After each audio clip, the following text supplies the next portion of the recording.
Hi, welcome to Watcher DM. I'm Gabriel.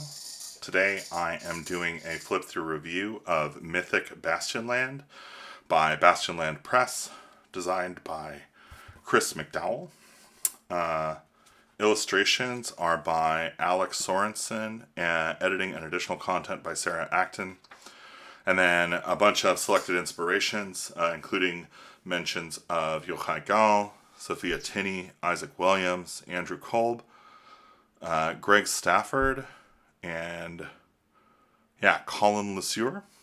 I think this was published in 2025. I recently got it as a Kickstarter reward.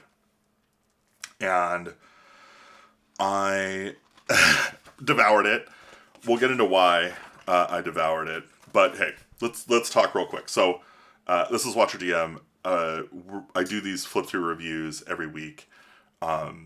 If you want to support the channel, you should hit the like button, do the subscribe thing, and hit the bell icon. You can also go to the Patreon, patreon.com/WatcherDM, if you want to get early access to these videos and my tutorial series.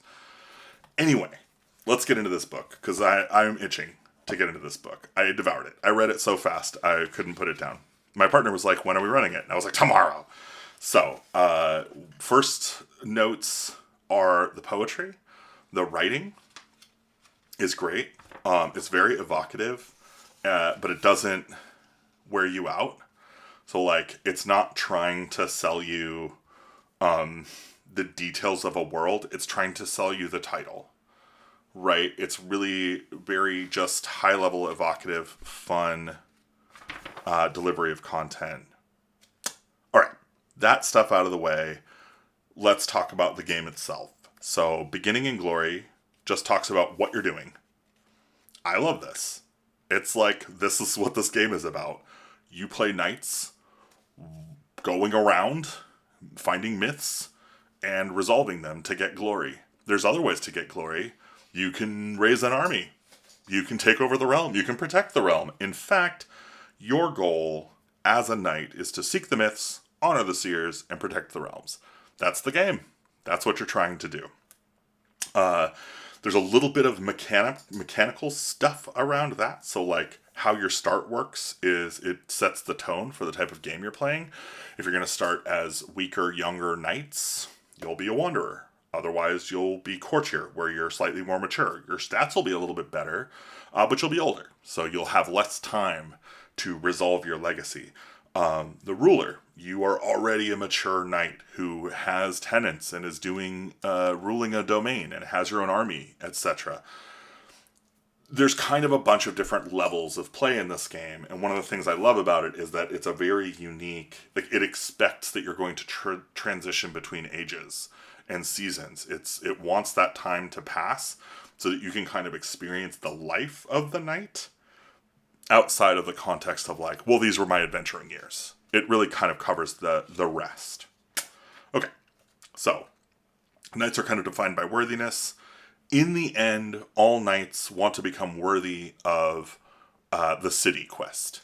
And the city is something that is not explained anywhere in the book, except for, like, one little page at the back, or, like, two little pages at the back. Spoilers for Mythic Bastionland going forward. Just know it. Okay, so knighthood. This explains how your knight is set up. You've got 3 stats: vigor, clarity, and spirit. And then you've got your guard, which is basically like your hit points, effectively. And then you roll or choose a knight. And the knights, like most of this book, are on this big, huge D6, D12 table. So you roll a D6 to get your sub-table, and then you roll a D12 on that table, and that's how you get your knight. But you can also use that to get your sage. You can use that to get a myth. You can use that to get any of these little spark tables at the bottom. So a very efficient, compact way to design a book like this, where you've got a lot of data that you're going to want to... Like, you could imagine that being a bunch of different tables with a bunch of different pages and really kind of a pain to juggle around and get through. The way they accomplished this was pretty genius. So, Chris, props, bro. Really cool. And then, you get your items, which is your property. You'll have a ability, a passion. That's how you recover your spirit. You get some basic equipment, and then you know the 3 feats. The 3 feats are always the same, so they're just kind of how you work. You can smite, focus, or deny. And we'll get into that. And then you can have squires if you need extra. The art is astounding, of course. And then you got the basic rules. So much like the other odd-like games, Into the Odd, Electric Bastionland, etc., this all works off of saves. You'll also notice this system is very similar to how things work in Cairn. So yeah, you've got saves that are based on your virtues. Things go in turns. Surprise is kind of handled. It's how initiative is basically handled. Otherwise, the players just assume to go first. Yeah, you've got reaction rules, being exposed, which means you don't have any guard. Once your guard is exhausted, damage done to you goes to your vigor, which if you reach 0 vigor, you're dead. If you lose half your vigor in one blow, you're mortally wounded, which means you're laying there dying, and you will die in an hour. So, yeah, it's just, like, that's the rules. That's kind of all of the rules. Feats can be used to, do a lot of damage, or deny an attack, or, like, do a gambit without using a die. We'll get into what that means. But those kind of, like, those are the 3 feats. Players can die suddenly. How attack dice work is basically like you have, say you've got an axe that's hefty. It means you can use one of those, but you can only use one hefty weapon. You could also have a dagger in your other hand. So now you've got a D4 and a D8, or whatever the attack dice is for the axe. And let's say your ally is also attacking the same thing. Well, they would add their dice. You roll all the dice, and then you take the highest value. And that's the damage you did. So you don't have to add a bunch of stuff together. You're just taking the highest dice. If you have dice that are over, 4 or over, though, you can spend those to get gambits, which are really cool. So it's a really unique system. Very clever. Impaired, roll D4 only. And you can't get bonus dice or benefits from feats. Blast allows you to attack everybody in the area, rolling each separately. And then, yeah, this is how damage works. So it's deducted from the GD or guard. And then, yeah, if you hit exactly 0, you get a scar. This page is about harm and scars. You lose virtues. So your stats are also kind of how you handle certain types of injury or like loss. So if you're exhausted, you might lose clarity, right? Because you haven't slept. Or if you don't have enough food, you lose spirit. You kind of lose your will to keep going. You become a grumpy jerk. Like I do. Specifics of combat. So this is all the stuff I was talking about with like, these are the 3 feats. These are the gambits you can do. It does open the door for you to do other effects that are similar to these gambits in impact. But I think I've skipped something vital here.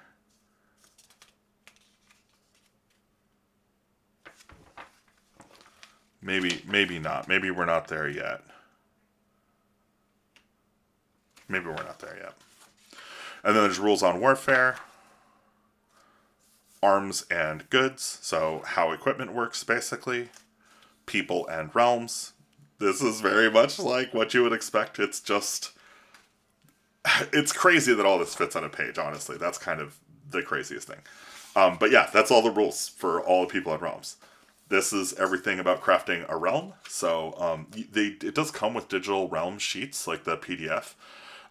They're a little weird, but they're fine. And this procedure for making realms is really solid. It seems really good. It's got a little bit of structure for how to do sites. So if you want to do like a ruin or a dungeon or a castle or something, you can do that. Refereeing, this is the one. So the big thing here is primacy of action. So you always want to be driving everything in the game off of the player's actions. So anything they do should be informing what happens next. And if they try to do something, like, that should override the other random systems that are in place. You want to give them information that allows them to make interesting choices. It provides really terse and good guidance on improvisation, which is awesome. And then, yeah, you've got prompts. It talks about the prompts table at the bottom of each of those pages. So if you need a hand coming up with something, it helps you out. Luck rolls can help you kind of make decisions without necessarily, without making a decision. Like, if you want to leave it to the dice to determine if the good thing happens or the bad thing happens, luck dice can do that. The action procedure. I think I watched a thing recently where Chris McDowall described this as the game. Like, these are the actual rules of the game, which is just, they define the intent, they describe the leverage, what makes their intent possible. You discuss the cost, what are the resources or side effects or whatever that it will cost. What is the risk?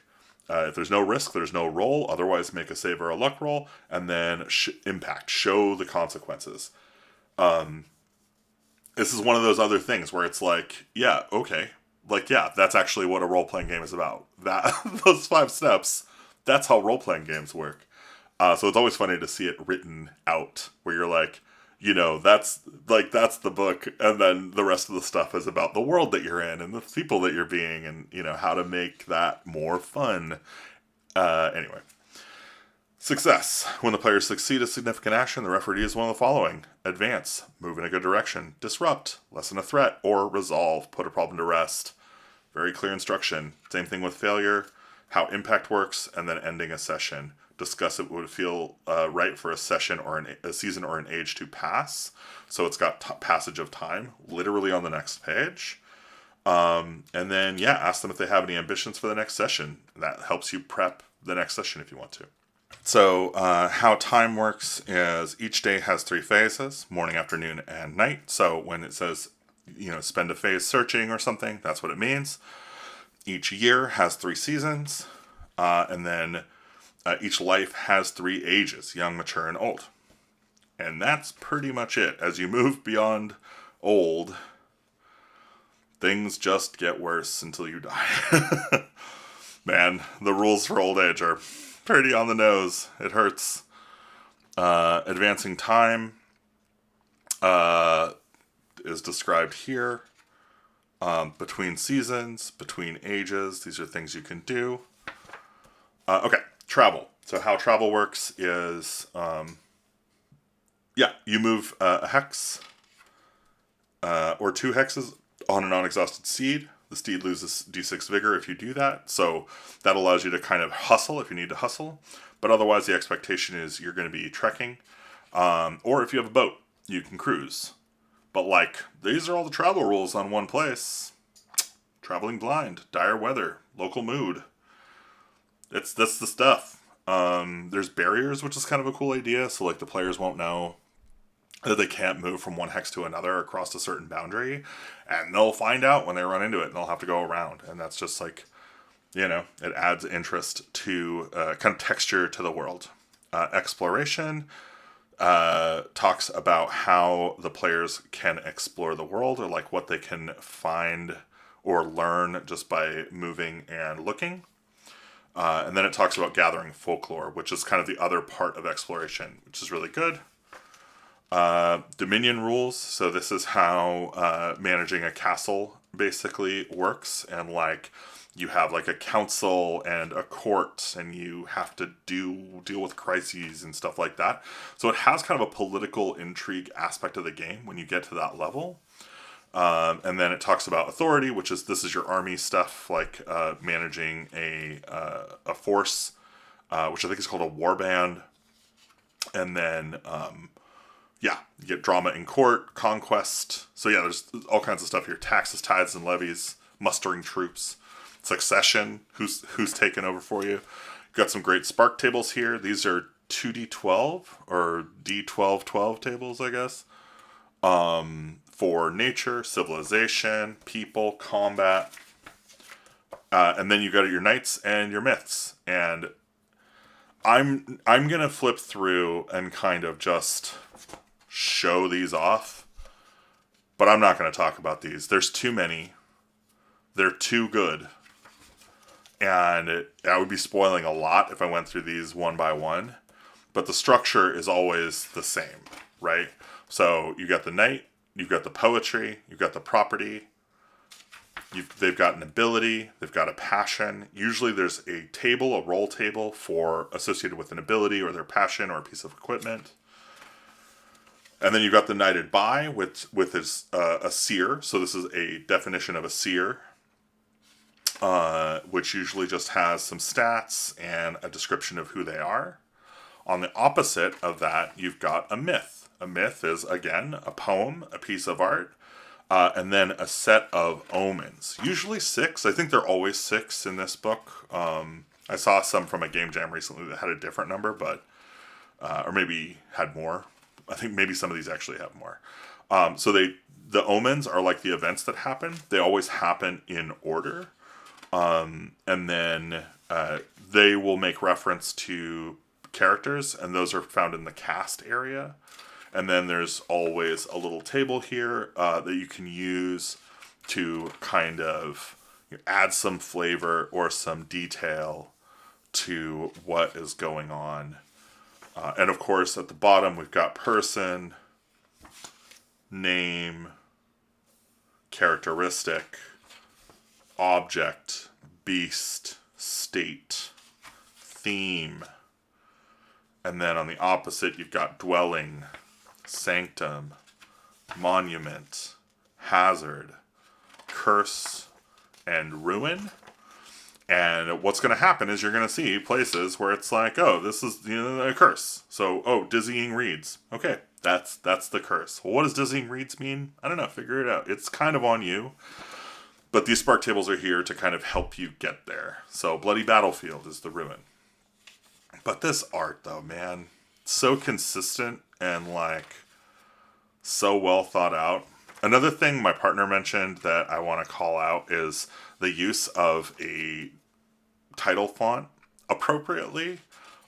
This is one of those moments where, like, that font in most contexts would be pretty hard to read, but because it's used sparingly and only in the title of, like, the seer and the knight and the myth, it feels appropriate and is kind of, it's approachable. It's okay.